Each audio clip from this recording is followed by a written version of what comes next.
Assalamualaikum warahmatullahi wabarakatuh. Selamat sore pemirsa TVRI dimanapun Anda berada. Semoga Anda semua selalu dalam keadaan sehat walafiat. Saya Muhammad Farisi, senang sekali sore ini menemani sore Anda dalam acara Jambi Bicara Senin 5 Agustus 2024. Dan hari ini kita akan membahas mengenai Jambi Siaga Darurat Karhutlah. Tiga narasumber nanti akan bergabung bersama kita. Saya perkenalkan yang pertama yang hadir di studio ada Pak Dodi Chandra. Beliau adalah Kabid Rehabilitasi dan Rekonstruksi BPBD Provinsi Jambi. Assalamualaikum, selamat sore. Selamat sore, Mas.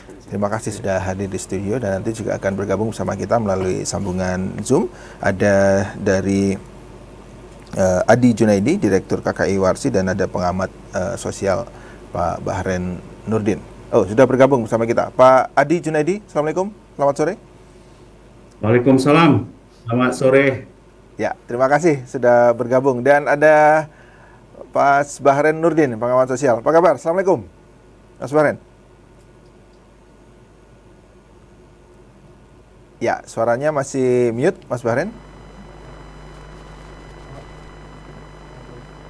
Waalaikumsalam warahmatullahi wabarakatuh, Pak Farisi. Ya. Selamat malam Australia. Oh. Selamat sore di Indonesia. Wah, terima kasih di Australia ya. Semoga selalu dalam keadaan sehat. Baik, saya ke Pak Dodi terlebih dahulu. Pak Dodi, kalau datanya KKI Warsi sudah lebih dari 300 hektar lahan di Provinsi Jambi yang terbakar. Kalau di data dari BPBD sendiri, bagaimana kondisi per hari ini ya? Per hari ini bagaimana kondisi tentang karhutlah, kebakaran hutan dan lahan yang ada di Provinsi Jambi? Apakah statusnya masih siaga darurat atau mau dinaikkan ini kira-kira? Masih mampukah pemerintah provinsi dan kabupaten kota untuk menangani, Pak Dodi? Baik, terima kasih Mas Farisi. Assalamualaikum warahmatullahi wabarakatuh. Salam. Jadi pertama kami mengucapkan terima kasih atas undangan hari ini Mas Farisi, karena kita anggap ini merupakan satu sarana kami untuk menyampaikan kepada masyarakat tentang kondisi karhutlah di Provinsi Jambi di tahun 2024 ini. Jadi untuk sampai dengan kita per 1 Agustus kemarin itu luas lahan yang terbakar itu ada 188,9 hektar. Mungkin nanti bisa hampir sama dengan Warsi karena Warsi kan per hari ini. Untuk selanjutnya kondisi karhutlah sampai dengan saat ini alhamdulillah kita masih bisa menangani, Mas Farisi. Masih bisa kita atasi dengan dari berbagai unsur, itu dari kita BPBD, TNI Polri, Manggala Agni, Basarnas, yang melibatkan juga institusi-institusi di kabupaten kota. Apalagi sudah hampir seluruh kabupaten kota sudah menaikkan status siaga darurat karhutlah di kabupaten masing-masing. Jadi dapat kami sampaikan di sini bahwasanya Provinsi Jambi sejak tanggal 22 Juli kemarin sudah naik status siaga darurat, itu dengan keputusan Gubernur nomor 533 Kepgub BPBD tahun 2024. Berbarengan dengan itu juga kita membentuk menunjuk personil yang dikomandani oleh Pak Gubernur sebagai Dansatgas dan menunjuk Pak Danrem sebagai PLH. Pelaksana harian, jadi biar nanti Pak Dandim bisa fokus untuk menangani karhutlah, gitu Mas Farisi.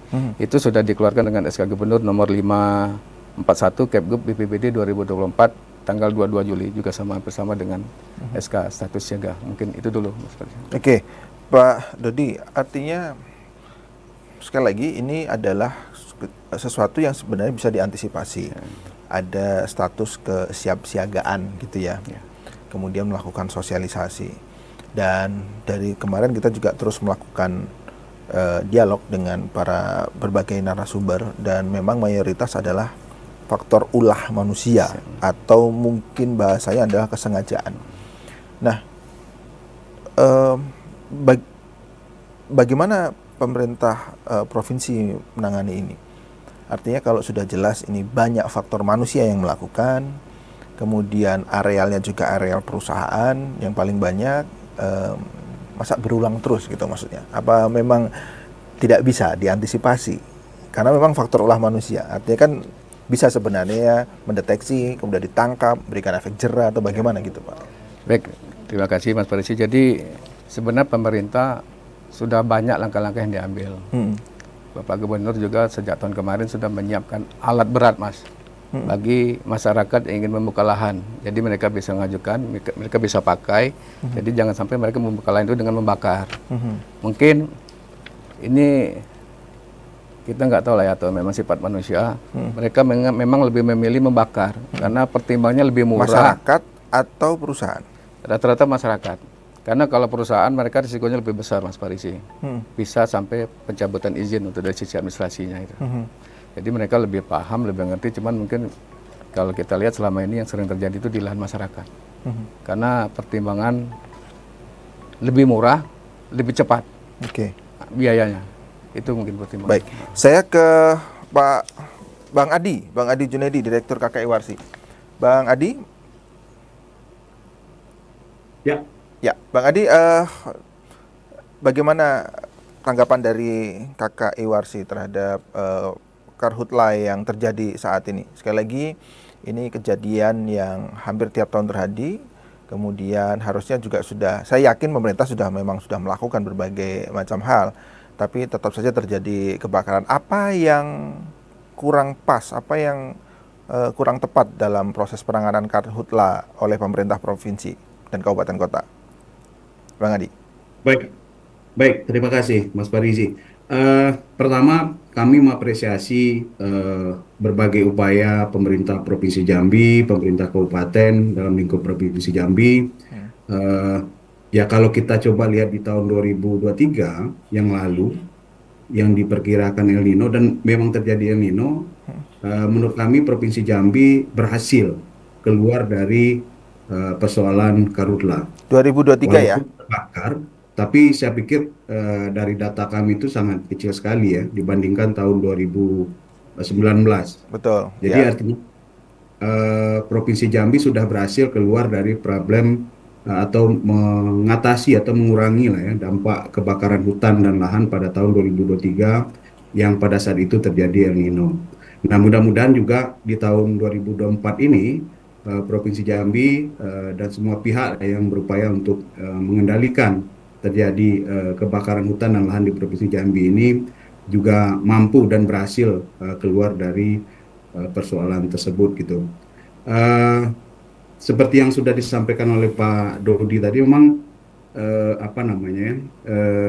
banyak upaya yang sudah dilakukan oleh Provinsi Jambi, termasuk yang kita sangat apresiasi itu adalah gerak cepat dari penetapan siaga karhutla, lalu kemudian ditingkatkan statusnya per 19 Juli lalu menjadi siaga darurat karhutla. Nah, tentu ini akan sangat berpengaruh kepada gerak cepat tim Satgas penanganan dan pengendalian karhutla di Provinsi Jambi gitu ya. Karena memang berawal dari 2019 lalu, kenapa kebakaran hutan dan lahan di Provinsi Jambi itu sangat masif meluas terjadi? Ya karena penanganannya yang sangat lambat. Nah, saya pikir di 2023 lalu itu salah satu kunci keberhasilan Provinsi Jambi dalam penanganan karhutla. Ada proses yang sangat cepat dengan menetapkan siaga darurat sehingga sumber daya bisa dimobilisasi untuk mengendalikan kebakaran hutan dan lahan yang terjadi di Provinsi Jambi. Nah, tahun 2024 hal yang sama terjadi. Mudah-mudahan karhutla ini tidak meluas. Nah, memang seperti yang disampaikan oleh Mas Parisi tadi, menurut data atau analisis ya, tapi memang ini saya perlu garis bawahi, yang analisis kami itu merupakan penafsiran, interpretasi dari citra satelit gitu. Ya bisa jadi datanya tidak akan berbeda ketika di cross check ke lapangan gitu ya. Karena ini kita merujuk pada satu Sentinel, citra satelit Sentinel-2, lalu kemudian juga merujuk pada data NASA terkait dengan titik hotspot gitu. Nah, itu yang coba kita overlay, kita analisis, keluarlah angka 357 hektar gitu.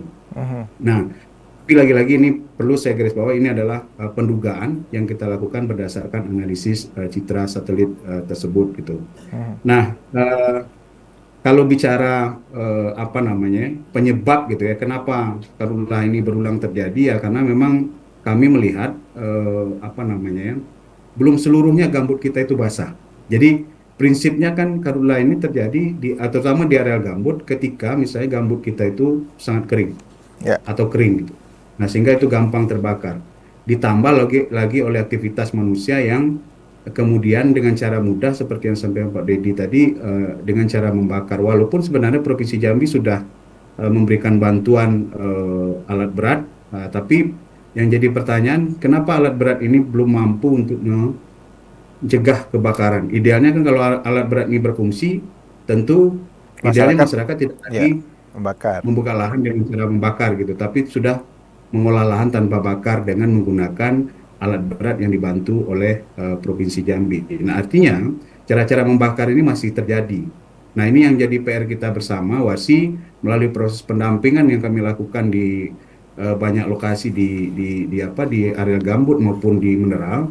Kita selalu ikut serta mensosialisasikan, bahkan ikut menguatkan kapasitas masyarakat dalam rangka mencegah dan mengendalikan ketika terjadi kebakaran hutan dan lahan. Nah, mencegah melalui apa? Melalui proses-proses atau upaya-upaya membasahi gambut. Kan kita ini sudah kadung terlanjur mengkanalisasi gambut kita, mencecar gambut kita dengan kanal-kanal supaya gambutnya kering sehingga itu bisa ditanami dengan baik. Tapi ternyata cara itu salah. Akibatnya sekarang kita sangat gampang terjadi kebakaran hutan dan lahan ketika musim panas tiba.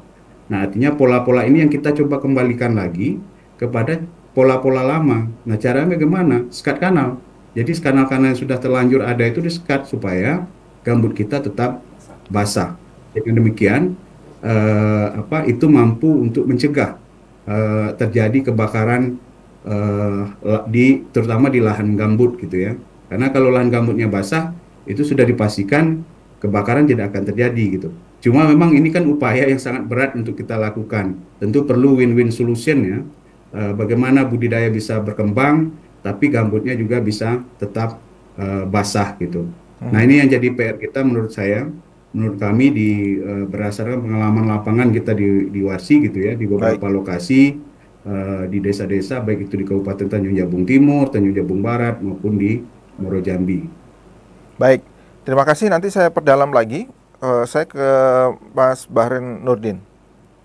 Mas Bahren, beberapa ya siap. Beberapa bulan atau tahun ya mungkin ya, tahun yang lalu ya juga terjadi kebakaran hebat tuh di Australia ya, sama aja. Cuma kalau di sana mungkin bukan gambut ya.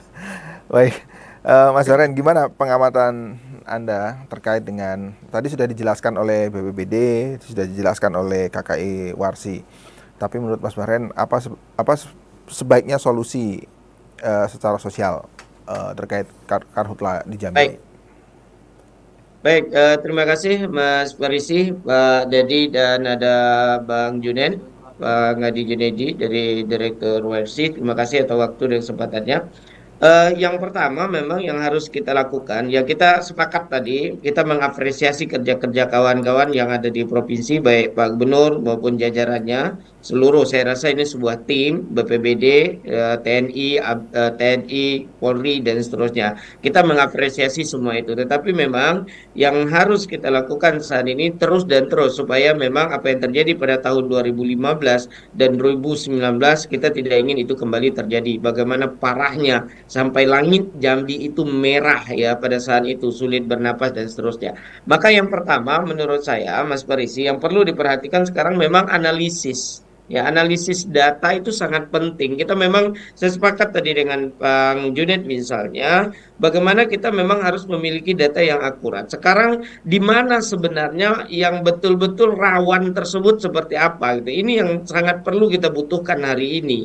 Sehingga penanggulangan itu memang tepat pada sasarannya gitu. Sekarang banyaknya di gambut atau di mineral, misalnya di hutan atau memang di tanaman gambut. Ini yang pertama menurut saya yang sangat perlu. Dan yang sangat perlu sekali menurut saya adalah tidak hanya pemadaman, tetapi juga penanggulangan gitu. Artinya bagaimana supaya ini tidak terjadi gitu loh. Nah, ini yang selama ini terkesan bahwa kita hanya pada musim kemarau misalnya. Jadi penanganan kebakaran ini terkesannya tuh hanya musiman gitu loh. Kira-kira mau masuk musim kemarau, sebenarnya penanganan agar tidak terjadi kebakaran ini tidak hanya pada musim kemarau. Nah, bagaimana melakukannya? Yaitu tadi seperti yang disampaikan oleh Pak Junaidi tadi, bagaimana edukasi kepada masyarakat itulah yang sangat penting.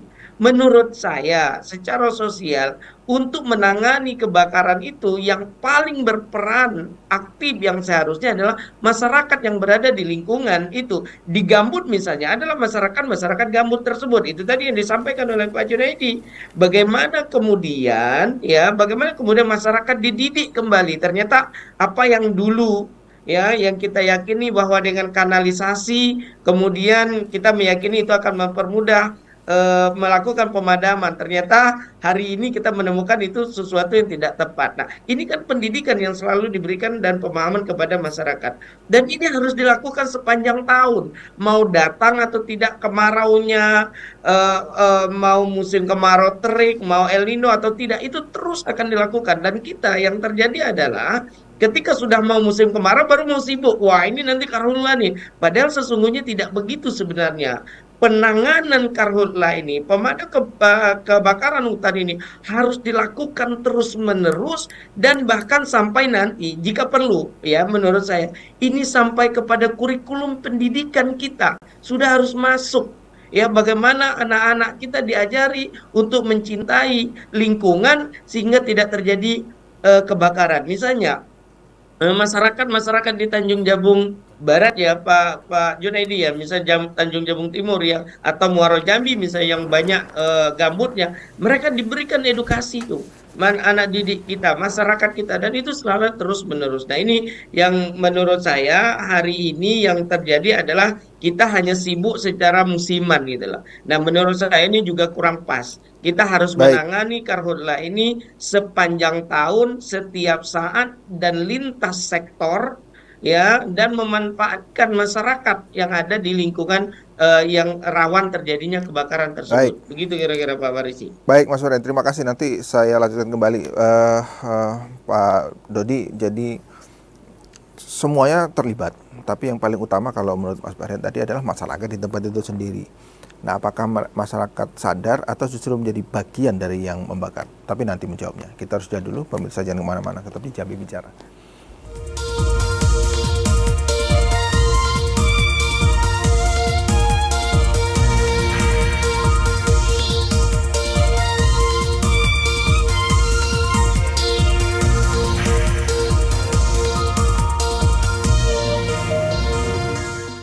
Terima kasih masih tetap bersama kami pemirsa di Jambi Bicara dengan tema Jambi Siaga Darurat Karhutlah. Saya ke Bang Dodi lagi. Bang Dodi,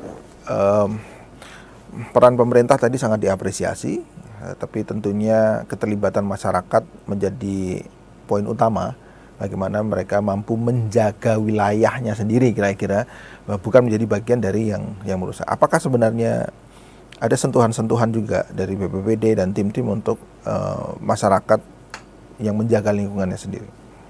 Baik, terima kasih Mas Farisi.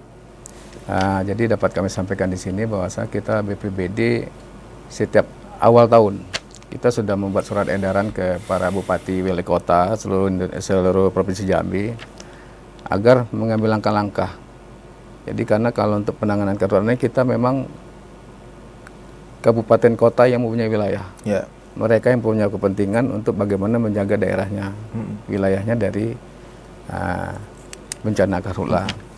Pak Gubernur sudah setiap tahun mengeluarkan surat edaran agar kabupaten kota, bupati, wali kota mengambil langkah-langkah dalam rangka menghadapi bencana karhutlah dari tahun ke tahun. Dari 11 kabupaten kota di provinsi yang mana Pak? 8, jadi di luar Kerinci Sungai Penuh.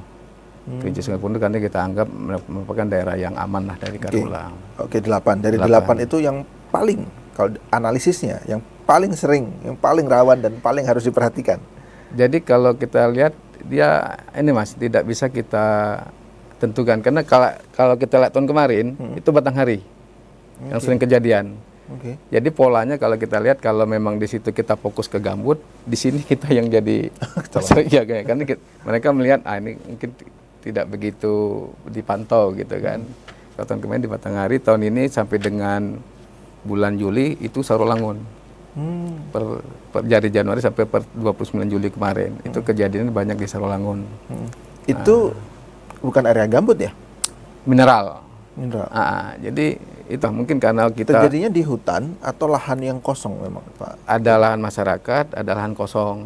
Jadi kenapa di daerah gambut justru tidak begitu tinggi? Karena kita memang fokus ke situ. Kita tahun ini ada membuat posko 62 posko. 62 Kita sebar ya dari seluruh kabupaten, itu yang banyak di daerah gambut. Jadi itulah kenapa kita bisa menekan kejadian di daerah-daerah gambut. Oke. Itu yang pertama. Oke. Terus yang kedua, dari 62 posko itu nanti kita tempatkan beberapa personil, Mas Parisi.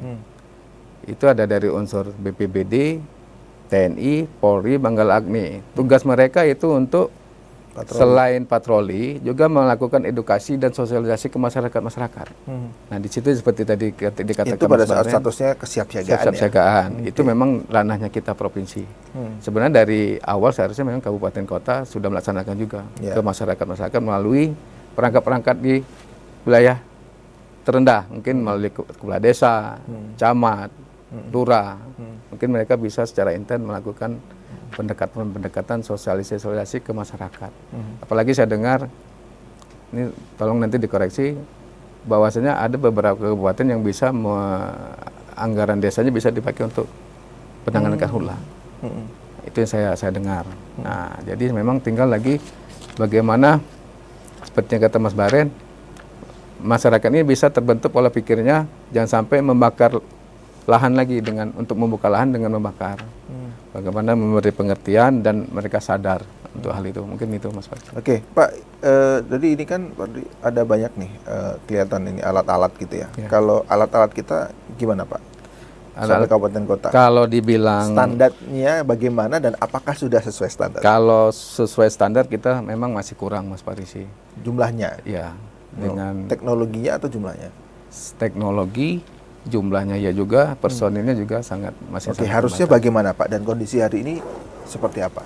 Jadi kalau untuk hari ini kita kabupaten, kota, perusahaan, TNI, Polri, Manggala Agni itu bahu-membahu lah, saling menutupi, Mas Parisi. Jadi standar alat yang harus dimiliki seperti apa, Pak? Dan apakah itu sudah terpenuhi? Maksud standar alatnya? Standar belum, Apalah? belum. Jadi setidaknya kita harus ada punya mobil tangki, minimal ada 5 lah. Per? Yang kita provinsi. Oke. Ya, ada alat bak untuk penampung, untuk bagaimana nanti daerah yang jauh sumber airnya, mungkin kita sedot dulu, kita tampung ke bak sementara, nanti baru kita bisa ke tempat lahan yang terbakar. Ya, karena pasti di tempat lokasi juga susah air, Pak. Ya, mesinnya mungkin kapasitasnya mungkin agak lebih besar, ya kan? Untuk pompa. Sudah itu kita juga seperti yang kita lihat di BKS punya kapal yang untuk pemadaman di air, itu kita memang sangat kurang, Mas Parisi. Nah. Kenapa, Pak, kurang? Maksudnya tidak dianggarkan, tidak punya anggaran atau? Jadi kita sudah berbagai cara kita laksanakan, ke provinsi kita sudah diakomodir, ke BNPB juga sudah diakomodir, mungkin karena kan tidak semua, ya tidak serta-merta itu bisa kita penuhi sekaligus, Mas Parisi. Ya. Nah, mungkin bertahap. Bertahap, Pak, ya? Iya. Oke, baik. Saya ke Bang Adi Junaidi. Bang Adi, saya baca, nanti tapi kalau salah mau dikoreksi ya, yang di berita itu bahwa dari 357 itu 213-nya di area korporasi ya, betul? Ya, itu yang saya juga mau sampaikan. Area korporasi ini maksudnya berarti perusahaan yang punya lahannya? Ya, jadi berdasarkan interpretasi yang kita lakukan tadi, lebih dari 60% sebenarnya yang diduga terbakar itu berada di area konsesi. Mas Farizi, Pak Dodi, Mas Barren, dan Bapak Ibu pemirsa. Lebih dari 60% itu berada di area konsesi. Jadi kalau bicara di area konsesi tentu tidak melulu itu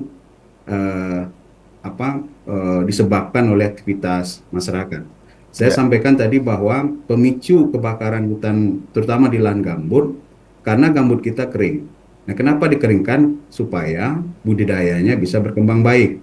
Nah, termasuk budidaya di area konsesi, baik itu perkebunan sawit maupun perkebunan kayu, kehutanan, sektor kehutanan gitu.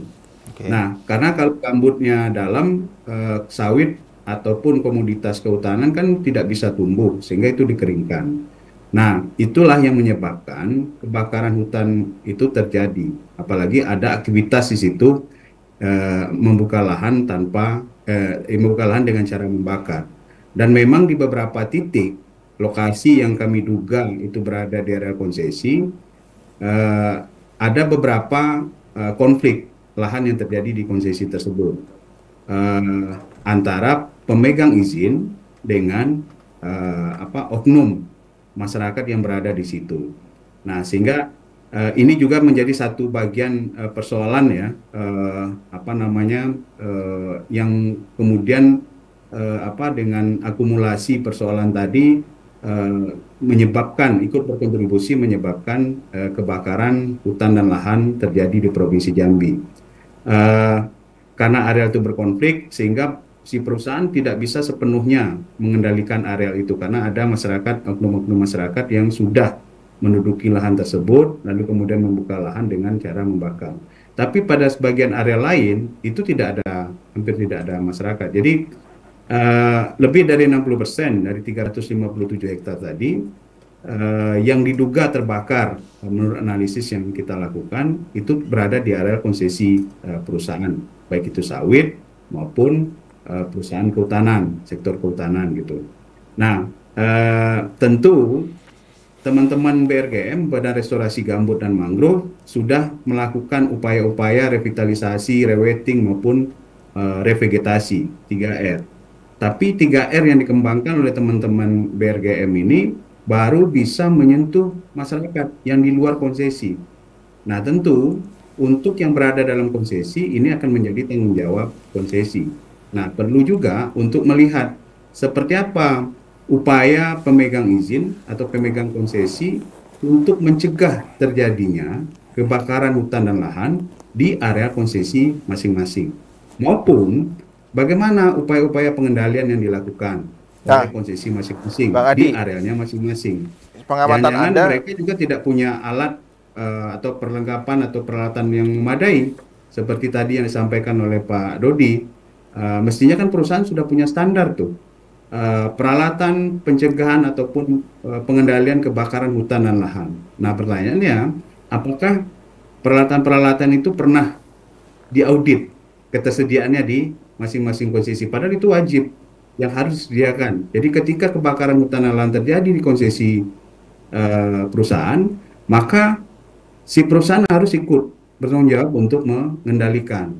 Nah, di sebagian perusahaan yang lain itu saya lihat juga sudah banyak upaya yang dilakukan, tapi banyak perusahaan yang belum siap, sehingga ketika terjadi kebakaran tidak punya kemampuan untuk mengendalikan secara cepat. Nah, mau tidak mau melibatkan sumber daya yang berada di luar konsesi tersebut, misalnya dari pemerintah kah atau dari pihak-pihak lain, untuk turut ikut serta memadamkan. Padahal kalau itu dipadamkan dengan cepat, tentu perluasan atau meluasnya kebakaran itu bisa ditanggulangi lebih awal gitu. Tapi karena ketersediaan peralatan, perlengkapan sumber daya dan segala macam di konsesi tidak tersedia, sehingga kebakaran itu akan lebih cepat meluas gitu. Jadi oke, selain di area masyarakat, saya mau sampaikan juga sebenarnya yang lebih besar, kalau berdasarkan pendugaan yang dilakukan oleh Warsi berdasarkan analisis tadi, itu lebih dari 60% itu berada di konsesi perusahaan gitu. oke, baik, Bang Adi. Berarti perusahaan punya tanggung jawab besar, artinya harus punya alat-alat khusus ya, yang standar gitu ya, sesuai dengan luas lahan gitu ya, kira-kira ya, yang dimiliki, dan harus siap. Dan berdasarkan dugaan dari Bang Adi tadi, banyak perusahaan yang belum memiliki itu. Baik, saya ke Mas Bahren. Mas Bahren, apa tanggapan Mas Bahren tadi terkait dengan setengah lebih bahwa area yang terbakar adalah area konsesi atau milik perusahaan, dan perusahaan belum punya alat yang memadai lah untuk melakukan pemadaman dan penanggulangan. Begini, ya baik. Begini, saya rasa justru ketika analisis yang disampaikan oleh Pak Direktur Warsi tadi, Pak Junaidi tadi, bahwa menyatakan 60% lebih adalah konsesi, justru sebenarnya penanganannya jauh lebih mudah. Kenapa? Karena di sini jelas korporasi. Korporasi itu ada hukum, ada badan hukumnya. Maka di sini yang perlu dilakukan oleh pemerintah adalah ketegasan. Siapa-siapa, korporasinya kan jelas tuh, badan hukumnya jelas, PT-nya jelas, kemudian izinnya jelas. Udah tarik direkturnya, masukkan ke dalam penjara. Tidak ada. Ya, maka itu yang akan harus penegakan hukum justru yang kita agak susah ketika itu masyarakat. Apa yang mau kita cabut hukum, apa yang kita cabut izinnya nggak ada. Tetapi kalau ini adalah konsesi, saya rasa pertemuan kita atau acara kita pada sore hari ini menjadi kontribusi yang sangat baik menurut saya. Bagaimana pemerintah memulai untuk memang betul-betul mencari yang 60% tadi, siapa sebenarnya pemegang izin ini. Hari ini juga datangi dan kemudian tarik pimpinannya, direkturnya, perusahaannya, kalau perlu hari ini juga. Jika ternyata memang sebagaimana yang disampaikan oleh Pak Direktur Warsi tadi, mereka tidak memiliki alat. Bahkan menurut saya tidak hanya alat, mereka seyogianya harus memiliki tim yang di sana misalnya adalah tim pengendalian pemadaman kebakaran. Mereka bentuk misalnya rangernya yang mereka akan patroli di dalam di wilayah konsesi mereka. Dan itu berjaga 24 jam. Kalau perlu, wilayah konsesi mereka dipasangin CCTV. Hari ini apa yang tidak mungkin? Kita melihat ada drone hari ini. Nah, justru ini menurut saya yang amat sangat perlu hari ini, bagaimana pemerintah melakukan pengawasan dengan tegas, tidak pandang bulu, tidak pandang siapapun, besar kecil yang namanya perusahaan, libas, habis, bawa ke pengadilan. Nah, ini menurut saya yang perlu kita perhatikan hari ini gitu loh. Justru enak ini karena ini adalah berbentuknya perusahaan. Kita tinggal datangin aja perusahaannya.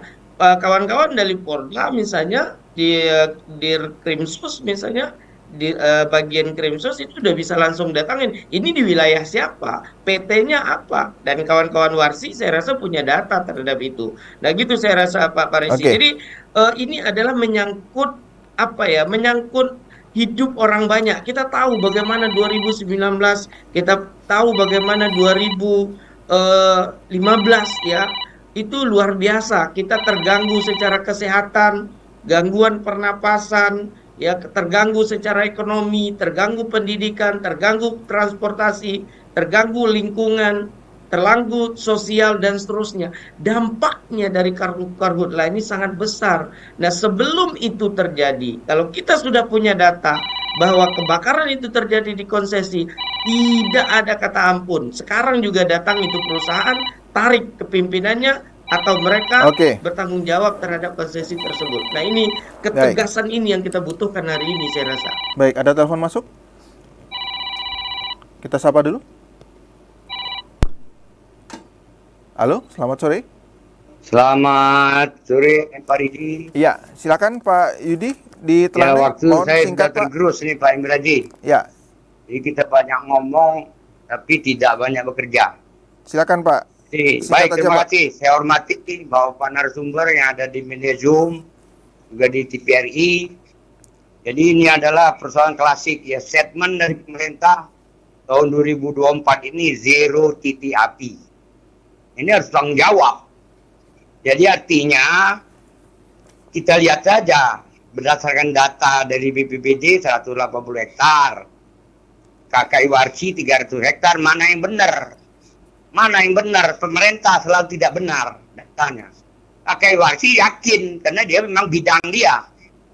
Jadi ini sudah tidak benar menurut saya. Jadi mana yang benar? Bingung publik ini. Nah, karhutlah ini saya anggap sampai detik ini, tahun ini itu kita menghadapi ulang tahun. Selamat ulang tahun karhutlah. Karena pemerintah tidak mampu mengedukasi tradisi masyarakat membuka lahan dengan dibakar.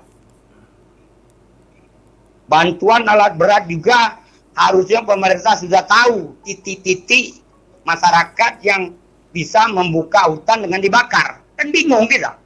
Ada kepala desanya, ada RT-nya. Kok titik-titik itu alat beratnya ada kok tidak diberikan kepada orang yang tradisi. Nah ini yang publik bertanya, apa sebenarnya upaya pemerintah ini? Jadi sudahlah, himbauan itu cukup disudahi. Bahwasanya jangan masyarakat membuka hutan dengan dibakar. Bosan masyarakat dengarnya himbauan itu.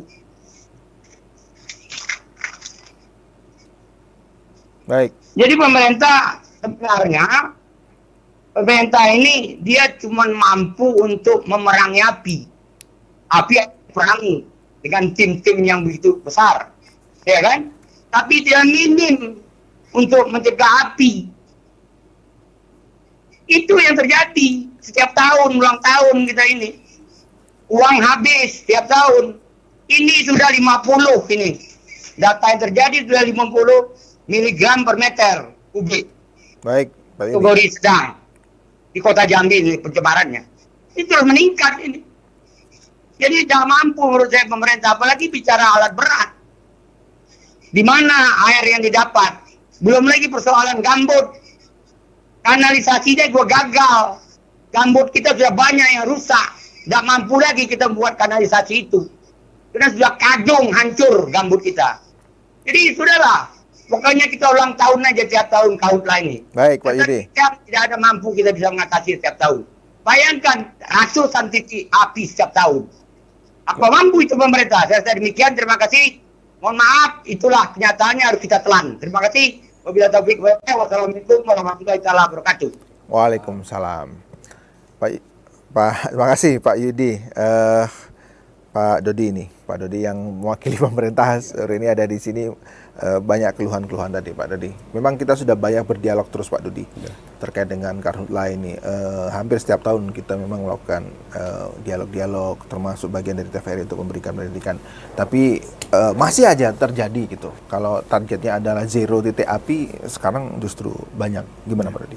Jadi baik, terima kasih Mas Parisi. Jadi saya tadi menambahkan dulu yang dari Mas Bahren, bahwasanya di tahun ini Pak Kapolda dengan Pak Dandim kemarin pada tanggal 1 Agustus, Mas Bahren ada mengumpulkan dari pihak swasta, itu perusahaan bidang perkebunan, kehutanan, dan migas. Jadi pada saat itu tegas Pak Kapolda menyampaikan bahwa untuk edukasi sosialisasi rasa sudah cukup. Tahun ini pihak kepolisian akan menindak tegas apabila terjadi kebakaran, maukah itu di wilayah konsesi ataupun di wilayah masyarakat. Dengan tegas Pak Kapolda menyampaikan bahwa ini demi masyarakat Jambi. Dan sudah ditangkap Polda? Sudah. Jadi sampai dengan 1 Agustus itu sudah ada 5 kasus yang naik. Nah. Itu di masyarakat atau di wilayah konsesi? Itu saya belum monitor, tapi saya dapat tadi barusan dari ini sudah ada 5 yang di Polda sudah diproses. Tegas Pak Kapolda menyampaikan pada saat itu. Terus yang masalah tadi yang disampaikan Pak Yudi, mungkin tuh terima kasih itu masukan. Cuman kita tidak menutup mata Mas Parisi bahwasanya kemarin pada tanggal, saya lupa tanggalnya, di 2 minggu lalu kita ada rakor di BW bahwa Provinsi Jambi diapresiasi merupakan provinsi yang berhasil menangani Karhutla. 6 provinsi yang jadi prioritas nasional. Kita yang terbaik dan merupakan menjadi percontohan. Itu juga kita tidak bisa menutup mata bahwa ini merupakan keberhasilan Provinsi Jambi dan stakeholder yang ada, TNI, Polri, Manggalagni, semua stakeholder ada di situ maupun pihak swasta. Cuman mungkin apakah akan terjadi lagi tiap tahun itu kita tidak bisa juga mencegahnya Mas Parisi. Ini kan juga nyangkut dengan sifat masyarakat, ya kan. Kadang ada juga kita sudah wanti-wanti, sudah tiap tahun, tiap hari menyampaikan, tapi mereka masih juga membakar. Itu kan kita tidak bisa mencegahnya. Tapi bagaimanapun provinsi tetap akan melakukan pencegahan seminimalisir mungkin. Nah itulah, jadi kita pun Provinsi Jambi dapat apresiasi di pusat. Mungkin itu yang dapat kami sampaikan. Oke, baik. Saya ke Bang Adi, masih bersama kami Bang Adi? Ya, Bang Adi, solusi jangka pendek, jangka menengah, jangka panjang, apa menurut Bang Adi tentang Karhutla di Jambi? Yang pertama menurut saya berkaitan dengan pemegang konsesi perlu ada audit kesiapsiagaan pemegang izin dalam menghadapi eh, siaga darurat karhutla ini. Karena saya khawatir seperti tadi, jangan-jangan ada beberapa perusahaan yang tidak siap sama sekali. Ya terjadi saja karena memang perusahaannya juga tidak eksis misalnya atau tidak bersumber daya memadai gitu. Nah itu satu yang perlu dilakukan.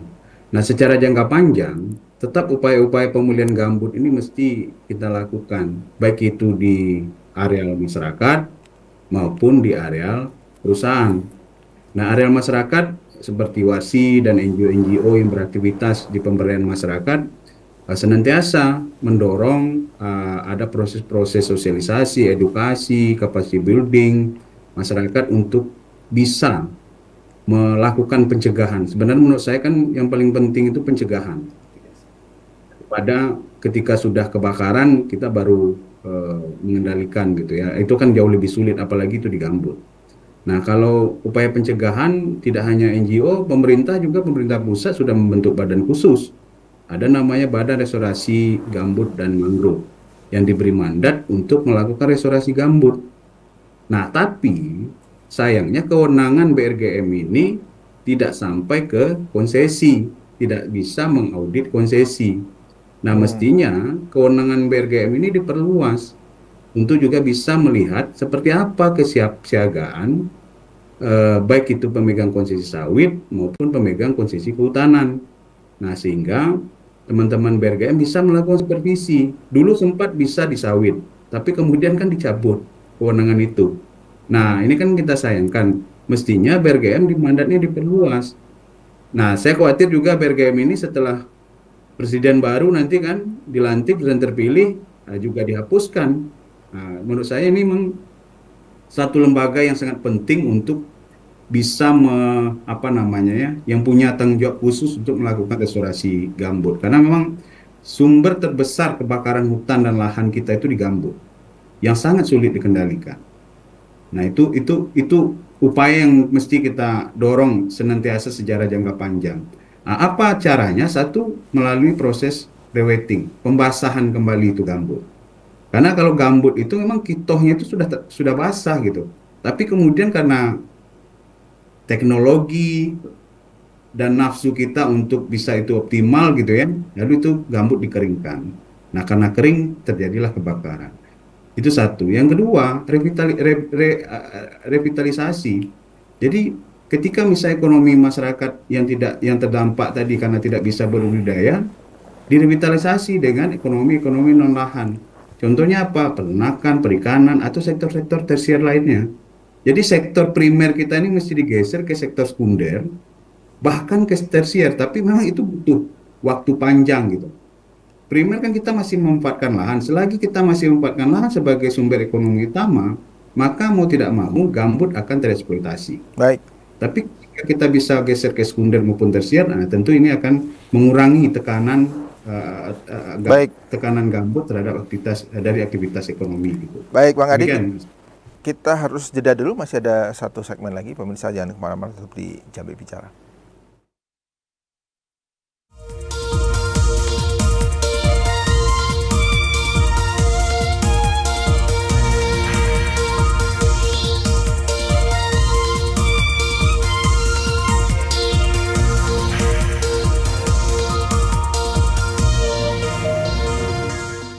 Oke, pemirsa, kita berada di penghujung dialog Jambi Bicara pada sore ini dengan tema Jambi Siaga Darurat Karhutla.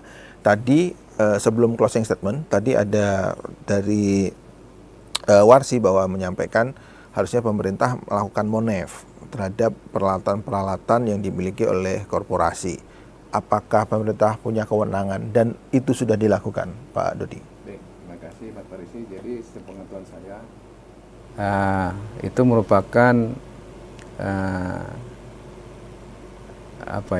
kegiatan dari dinas teknis. Jadi saya ada pernah mendapat informasi bahwa saya ada di dinas perkebunan, mereka bisa melakukan monitoring ke perusahaan di bidang perkebunan. Terus di dinas kehutanan mereka bisa monitoring ke perusahaan bidang kehutanan. Jadi mereka bisa melihat bagaimana kesiapan perusahaan tersebut dalam rangka menghadapi bencana karhutla dari sisi personil maupun dari sisi peralatan. Apakah sudah sesuai standar yang sudah ditetapkan oleh pemerintah? Itu kalau saya tidak salah, tolong dikoreksi. Tapi itu memang ada dari Dinas Teknis. Pak Dodi, terakhir nih, apa yang ingin disampaikan ke masyarakat mewakili pemerintah terkait karhutla? Sekarang lagi panas sekali ini. Mudah-mudahan tidak semakin bertambah lah areanya. Jadi terima kasih.